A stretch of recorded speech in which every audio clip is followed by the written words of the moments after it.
नमो अरहंताणं नमो सिद्धाणं नमो वारियाणं नमो वज्रायाणं नमो लोये सवसाहुगं शुद्धात्मानमनेकान्तं साधुमुत्तम मंगलम वंदे संदष्टसिद्ध्यर्थं संदष्ट्यर्थप्रकाशकम् मंगलम भगवान वीरो मंगलम गौतम गणे मंगलम कुंदकुंदाज्यो जैन धर्मोस्तु मंगलम सर्वमंगल मंगलम सर्वकल्याणकारकम प्रधानम सर्वधर्माणां जैनम जयतु शासनम मंगलमय मंगल करण वीतराग विज्ञान नमो ताहि आते भय अरहंताज महान नमः श्री वर्धमानान्य धूत कल्लात्मने सालोकानां त्रिलोकानां यद विद्या दर्पणायते। ओम।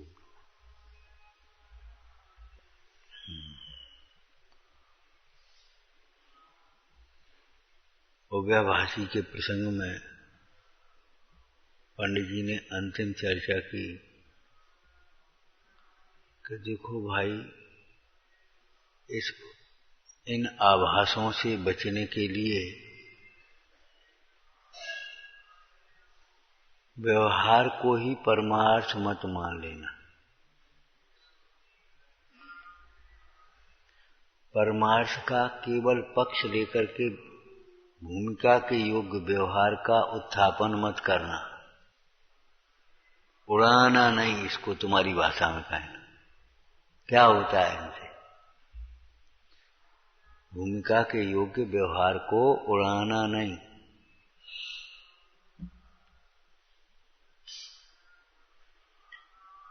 व्यवहार को ही परमार्थ मत मान लेना। व्यवहार और निश्चय दोनों को देखा देखी या पढ़ सुन करके करते हुए अपने को धर्मात्मा मत मान लेना, संतुष्ट मत हो जाना। व्यवहार को परमार्थ का साधन बनाना। व्यवहार के द्वारा परमार्थ साधना। पहले नंबर पर व्यवहार के द्वारा परमार्थ को समझना।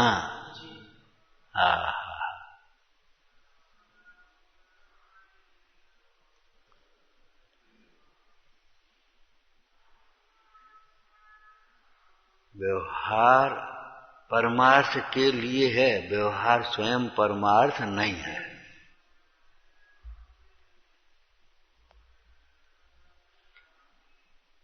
बहुत जीवों को तीसरे अधिकार में एक चर्चा आई है।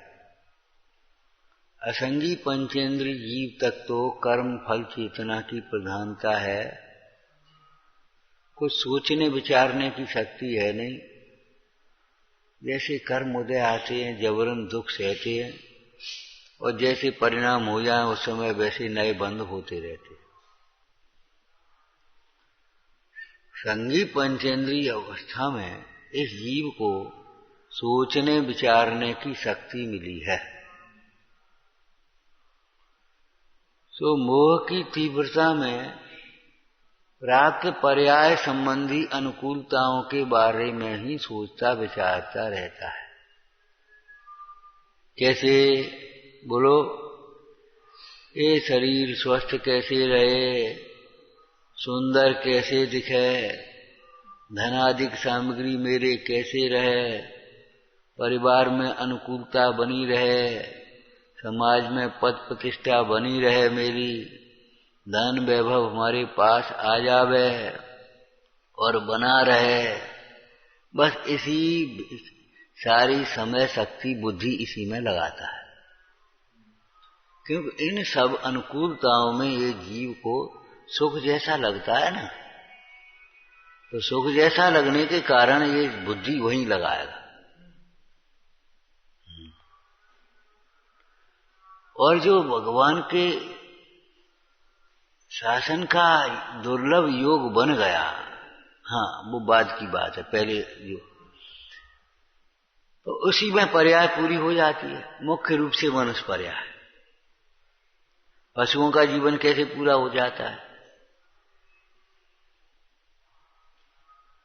पहले माँ का दूध पिया और फिर घास चरना सीख गए और फिर बड़े हो गए और फिर अपने बस उसी प्रकार का जो कोलू में जुतना है तो कोलू में, तांगे में जुतना है तो तांगे में, और अपने आए और काम में लगे, बैठे, खाओ पियो परे सोए। मनुष्यों का जीवन भी प्राप्त पर्याय में ही तन्मयता के कारण इन बाह्य साधनों के जुटाने में, बाह्य साधनों के बढ़ाने में, बाह्य साधनों का भोगने में, बाह्य साधनों का को भोग करने, भोगने में जीवन पूरा हो जाता है, उनकी संभाल में।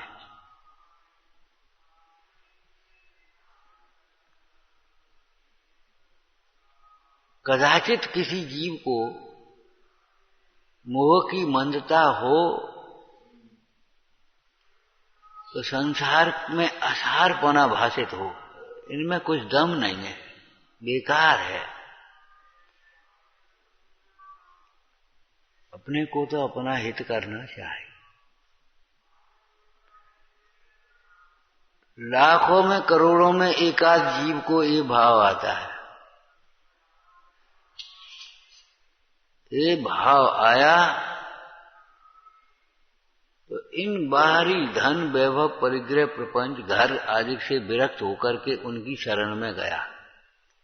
लेकिन अभाग्य से गुरु आदि का योग बन जाए तो वे तो, तुम तो सोचते हो ये हमारे भला कर होगा यहाँ, और वे ऐसा उपाय करते कि अचेत बना रहे।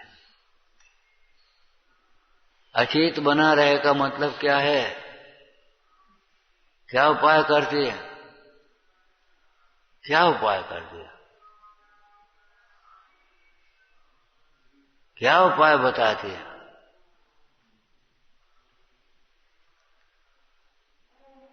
थोड़े से लौकिक कार्यों से हट करके अलग कार्य में एक काम करो, एक बढ़िया सा मंदिर तो बना दो, एक बढ़िया सा एक आश्रम तो बना दो, एक बढ़िया से ऐसे काम कर दो, एक बढ़िया आयोजन कर दो, एक कुछ दान पुण्य कर लो, कुछ सेवा शुश्रूषा कर लो, बस इनमें लगे।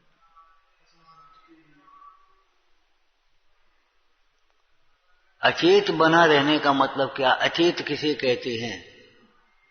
अचेत जानते होगे, बेहोश जिसको कह देते हैं। अचेत या बेहोश किसको कहते हैं? जिसे अपना होश न हो। अचेत बना रहे तो अचेत कब तक बना रहता है? कब तक जीव अप्रतिबुद्ध रहता है? जब तक यह जीव अपने को नहीं जानता, अपना हित अहित नहीं जानता, हित अहित के कारणों को नहीं जानता, तब तक ये जीव को अचेत, अज्ञानी या अप्रतिबुद्ध समझना चाहिए। तो तत्वज्ञान के अभ्यास का उपदेश देने वाले कितने हैं? और कदाचित भाग्य से वितरागी देव शास्त्र गुरु का भी समागम हो जाए तो ये जीव की भूल क्या रहती है कि उनके द्वारा बताए गए व्यवहार साधन को ही परमार्थ मान करके संतुष्ट हो जाता है। बहुत से जीव इस भाषा को बोलते हुए आपको मिल जाएंगे और आपको भी लगता होगा दर्शन तो हम रोज करते। उन्हें आगे बढ़ने की बात करोगे तो पीछे की संतुष्टि बताएंगे, भैया पूजा किया कर, दर्शन तो हम रोज करते हैं। भैया स्वाध्याय किया करो, पूजा तो हम रोज करते हैं। भैया थोड़ी देर बैठ करके तत्व चिंतन किया करो, स्वाध्याय तो हम खूब करते हैं। माने अरे हम ये कब कह रहे दर्शन नहीं करते? हमने तुमसे ये कहा दर्शन रोज किया करो? हमें मालूम है ना तुम दर्शन रोज करते हो। अब दर्शन में कब तक संतुष्ट बनी रहोगे? पूजा रोज करो, पूजा करो। पूजा तो हम रोज करते, तो हमें मालूम है तुम रोज पूजा करते हो। लेकिन अपनी कहते रहते हो, भगवान की भी तो सुनो, स्वाध्याय तो किया करो। और जब हमने कहा स्वाध्याय में कहे हुए तत्व का विचार किया करो, निर्णय किया करो, तो हम स्वाध्याय तो खूब करते हैं, माने पढ़ते खूब है। पढ़ने पढ़ाने में घंटे 2 घंटे 4 घंटे लगा देता है, लेकिन जो स्वाध्याय में तत्व का स्वरूप आया उसका बारंबार विचार नहीं करता। ये दशा तेरी ऐसी है जैसे जमीन में 50 फुट खोदने पर पानी मिल जाता है, कुआं, लेकिन 1-1 फुट के 50 गड्ढे खोदें तो थोड़ी पानी मिलेगा। एक ही जगह 50 फुट खोदता चला जाए तो पानी मिलेगा, लेकिन 1-1 फुट के 50 गड्ढे खोद दें तो पानी तो कहीं नहीं मिलेगा।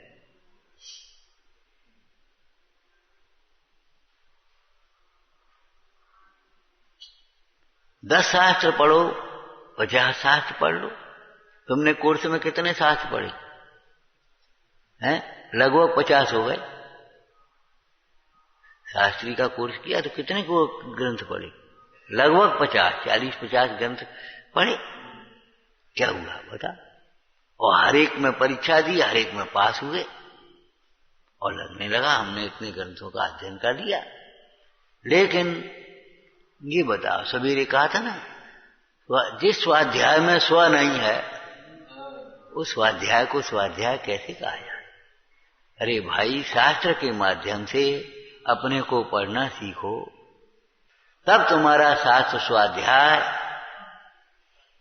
मोक्ष मार्ग का व्यवहार बनेगा।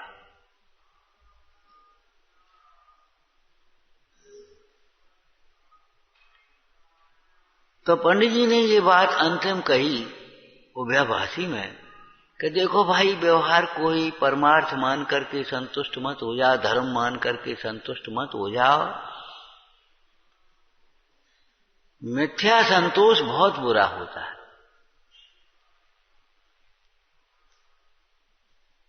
मिथ्या व्यवहार संतोष बुरा होता है, उन्नति नहीं करने देता मिथ्या संतोष। ठीक है, अपनी गोजा चल रही है, कहा करना है, तो वो ऊपर नहीं उठ पाएगा। एक खराब भाव है तृष्णा। तृष्णा जानते ही होगे। ये समझो, जितना तृष्णा दुखदाई है, मिथ्या संतोष भी उससे कम खतरनाक है। कंजूसी जितनी बुरी है, मिथ्या उदारता उससे ज्यादा बुरी समझ लेना। कंजूसी का अर्थ क्या है? योग्य स्थान पर भी व्यय न करना। योग्य स्थान पर भी व्यय न करना। और मिथ्या उदारता क्या है? अयोग्य स्थानों पर भी खूब व्यय करना। सम्यक्त कौमुदी में लिखा, अपने धन को अंधकूप में पटकना श्रेष्ठ है, उससे किसी का बिगाड़ तो नहीं होगा, लेकिन अपात्रों को दान देना ठीक नहीं। शराबी कबाब में जाता है, वह आसान शौकत में खर्च करते हो, कहां जाता है तुम्हारा पैसा?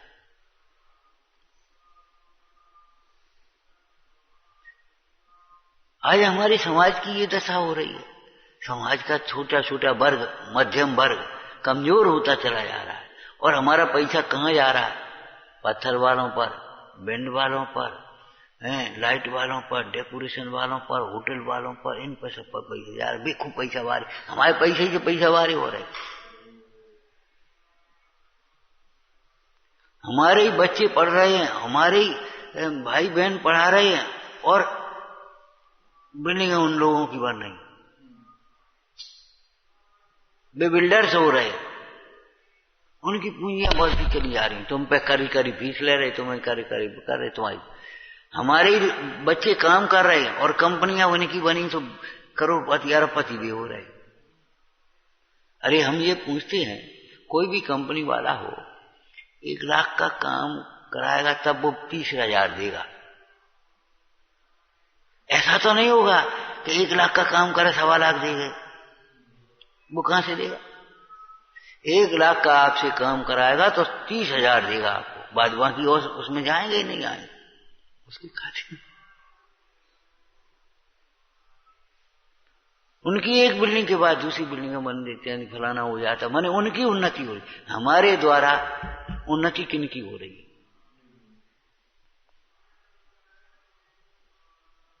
बड़ी सोचने समझने की आवश्यकता है। दान के नाम पर भी हमारा पैसा जा कहां रहा है? किन्हीं धर्मात्माओं के स्थितिकरण में लग रहा हो, या जैन कमजोर वर्ग के किसी काम में आ रहा हो तो बताओ। इतने लाख, 1 करोड़ खर्च हो गया। 1 करोड़ काय में खर्च हुआ? इतने लाख पंडाल में गए, इतने लाख इसमें गए, इतने लाख उसमें गए, इतने। अब वो पंडाल किनका? और वो बुकिंग करेंगे होटल वाले, वो किनके? माने तुम्हारे द्वारा तुम्हारा पैसा कहां जा रहा है? देश की पतन का कारण ये भी है कि पैसा अनैतिक लोगों के पास इकट्ठा हो रहा है।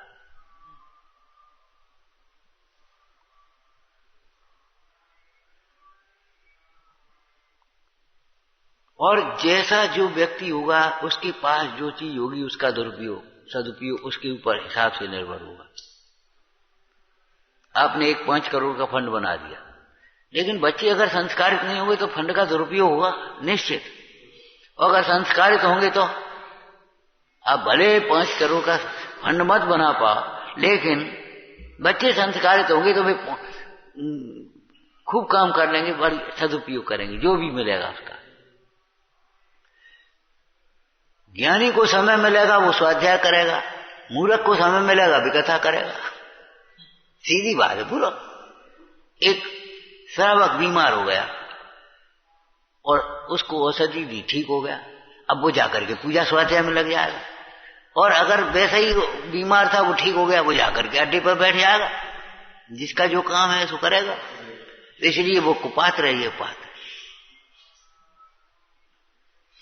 चाहे किसी को रोटी खिलाना आहार दान नहीं है, चाहे किसी को दवाई दे देना औषधि दान नहीं है, चाहे किसी को सुविधाएं देना ये कोई अभयदान नहीं है। क्यों? उसका सदुपयोग मुख्य मार्ग में नहीं होगा। इसलिए दान 4 प्रकार 4 संघ को दीजिए। ये व्यवहार है हमारा। परमार्थ जानते हो? दान 1 प्रकार सदा स्वयं को दीजिए। क्या कहा? दान 1 प्रकार सदा स्वयं को।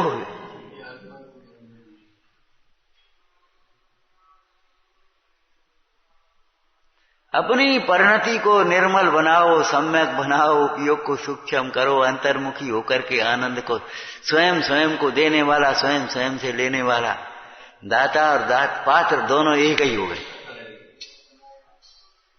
अभेद सो निश्चय, भेद सो व्यवहार।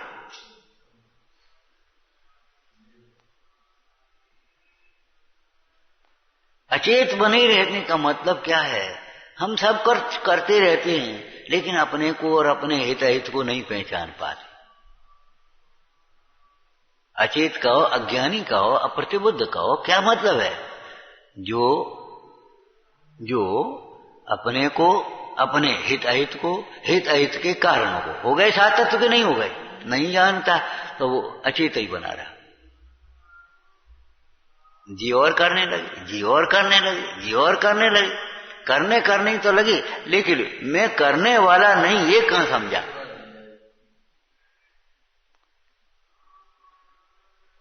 एक आपने हंसी का दृष्टांत सुना होगा। एक पंडित जी आए, कथा बांची, राजा से कहा, राजा साहब, अब गांव के छोटे से राजा थे, राव साहब राजा साहब कह रहे थे, तो दक्षिणा अच्छी देना, स्वर्ग मिलेगा। कथा कराइए तुमने भगवान की, स्वर्ग मिलेगा, अच्छी दक्षिणा दो। राजा को भी मन में आ गई कि इसको शिक्षा देना चाहिए कुछ, तो उन्होंने 10-20 गांव के नाम लिख करके, इतनी जागीर तुम्हें दी दक्षिणा में, जाओ। एक पर्चा दे दिया, इतनी जागीर, इतने गांव तुम्हें दिए दक्षिणा में, देखता रह गया कथावाचक। बोला महाराज जी गांव आपके हैं सो आपने दे, ये गांव आपके हैं भी कि आपने दे दिए? अब तो इतनी छोटी जागीर के राजा जागीरदार या राजा कहते थे, लेकिन आपके इतने गांव हैं कहां से दे दिए? बोले स्वर्ग तुम्हारा सो तुम दोगे। ये बता, स्वर्ग तुम्हारा है तुम दोगे, अच्छी दक्षिणा देना तो स्वर्ग मिलेगा। सोचो समझो, अरे स्वर्ग परिणाम से मिलते हैं। बंद मोक्ष परिणामन सोही कहत सदा श्री जिनवर वाणी, ताते परिणामन की संभाल में गाफिल हो मत प्राणी। ये जीव का ऊपर ऊपर से कुछ नहीं लगता, निरूपण तो यथार्थ करता है। पंडित जी ने क्या इसे क्या लिखा व्यवहाराभास के पहले? निरूपण तो ऐसा करता है दूसरा उसको समझ करके ज्ञानी हो जाए। जैसे कोई लड़का लड़की का स्वांग बना करके ऐसा नाच रहा है कि मन वो विकार रूप परिणमित हो जाए, लेकिन वो तो जैसा पढ़ा सुना तैसे कह रहा, उसको कोई फर्क नहीं।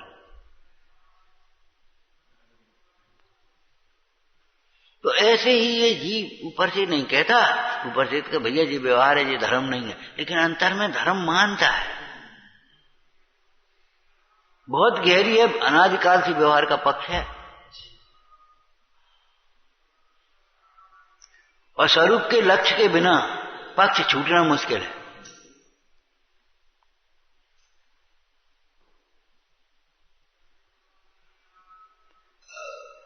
निश्चय का पक्ष लेकर के व्यवहार का पक्ष छोड़ने जाएगा तो निश्चय भास खड़ा हो जाएगा। व्यवहार का पक्ष लेकर के निश्चय पक्ष छोड़ने जाएगा तो व्यवहाराभास खड़ा हो जाएगा, और दोनों को मिलाएगा तो व्यवहाराभास खड़ा हो जाएगा। शुद्धात्मा के भाव भाषण के बिना ये आभास खत्म नहीं होने।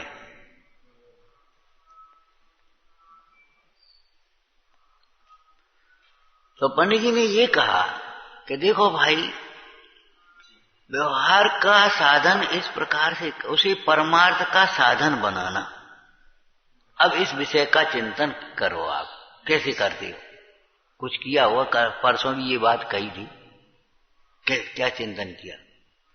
माने देव दर्शन ऐसे करना जो आत्म दर्शन का निमित्त बन सके। अब ऐसे तैसे तो हो गई, लेकिन कैसे किया ये बताओ, तुमने क्या सोचा देव दर्शन? अरे देख करके जी भाषा तो तुम्हारी रटी रटाई हो गई। वो तो हम कहते कैसे? भगवंतों को देखकर, भगवंतों को आत्मा के रूप में देखना। जैसे आपको शील का पालन करना है तो सामने आकर के अगर कोई बहन खड़ी हो जाए आपके सामने तो उसको बहन के रूप में देखना। छोटी सी बच्ची खड़ी हो जाए तो पुत्री के रूप में देखना, हमारी पुत्री। बड़ी कोई आकर के खड़ी हो तो मां के रूप में देखना। आपको शील में कलंक नहीं लग सकता, कभी नहीं आएगा। शील में दोष आ ही नहीं सकता। और अगर अन्य कोई कल्पना होगी तो शील में दोष हुए बिना रहेगा नहीं। ऐसे ही ब्रह्मचर्य का पालन करना है। आप आत्मा को आत्मा रूप में देखना, भगवान को आत्मा देखना। अप्पा सो परमप्पा, आगे ये भी लिखा परमप्पा सो अप्पा।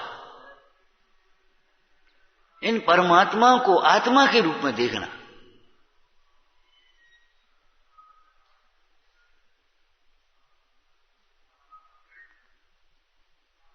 आत्मा सापेक्ष परमात्मा की परिभाषा करना।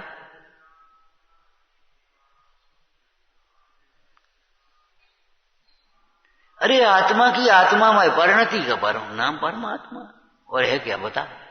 आत्मा की आत्मामय परिणति।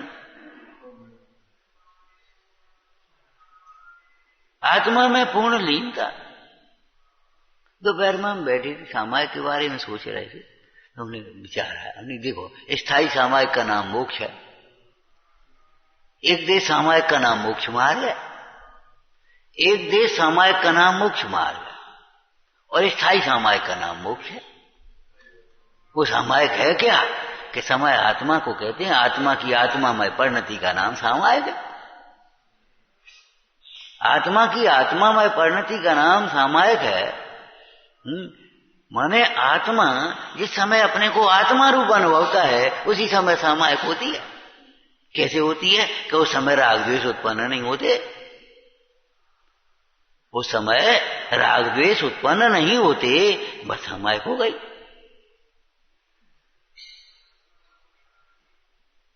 आत्म सापेक्ष देखो उनको, ये परमात्मा आत्मा ही तो है।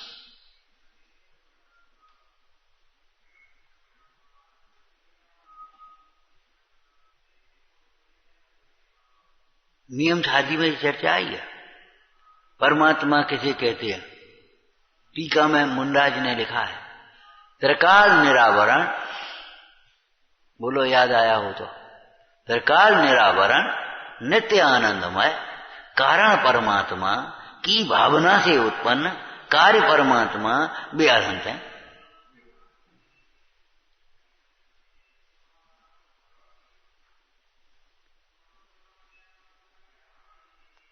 माने भगवंतों को ऐसे देखना जैसे दर्पण में अपना चेहरा देखने जाते।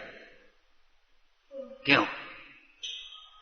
दर्पण में अपना चेहरा देखते, और लिखा भी यही है, जो दर्पण सन्मुख हो मोही जग में तन रूप सजाते हैं, त्यों तुम दर्शन कर, तुम पूजन कर, तुम भक्ति कर, हे प्रभुवर हम अपना भाव बढ़ाते हैं। पहले समझने की बात है, फिर पहचानने की बात है, फिर बढ़ाने की बात बाद की। जैसे पहले धन का अर्जन, फिर धन की सुरक्षा, धन की वृद्धि, यही तो क्रम चलता है। पूर्णता तो वहां होगी ही नहीं, लेकिन पहले अर्जन, फिर सुरक्षा, फिर वृद्धि, ऐसे चलेगी। तो ऐसे ही धर्म का पहले अर्जन। जब समंत अपने अमृतचंद स्वामी ने गुवन अंग में पुरुषार्थ सिद्धि पाए में धर्मो विवर्धनीयम लिखा, तो हमने पहले इसमें बताया था कि नहीं, धर्मो वर्धनीयम, धर्म ही बढ़ाने लायक है। इससे पहले क्या लगाओगे? धर्मो अर्जनीयम, धर्मो अर्जनीयम, धर्म ही उत्पन्न करने लायक है, प्रकट करने लायक है। धर्मो वर्धनीयम, अभिवर्धनीयम या वर्धनीयम, बढ़ाने लायक है। धर्म ही बढ़ाने लायक है, और धर्म में तो पूर्णता होती है, तो पूर्णता लायक है।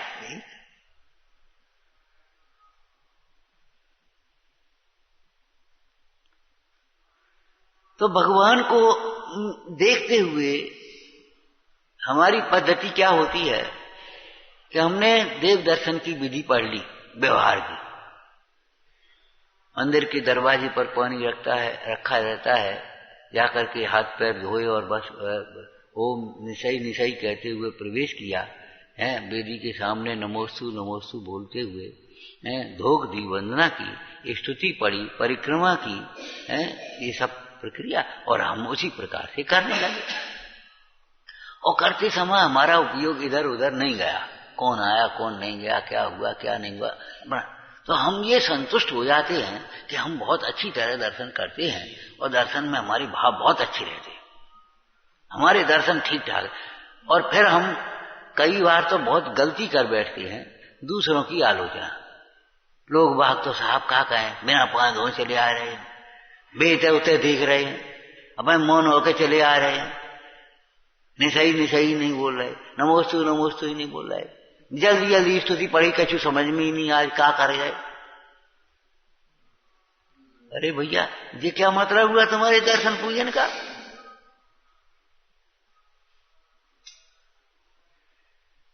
एक बेटा था, कभी मंदिर नहीं आया, कभी मंदिर आता ही नहीं। बड़ा हो गया, 3 भाइयों में बड़ा वही।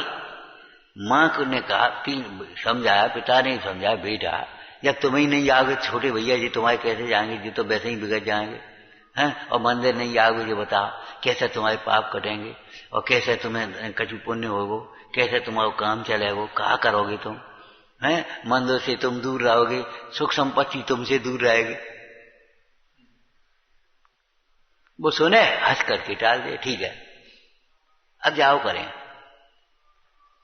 एक दिन मां ने आदेश कर दिया, सुन रहे हो, सुन रहे हो कि नहीं सुन रहे, कल सवेरे उठ के पिताजी के संग जाइयो विचारना।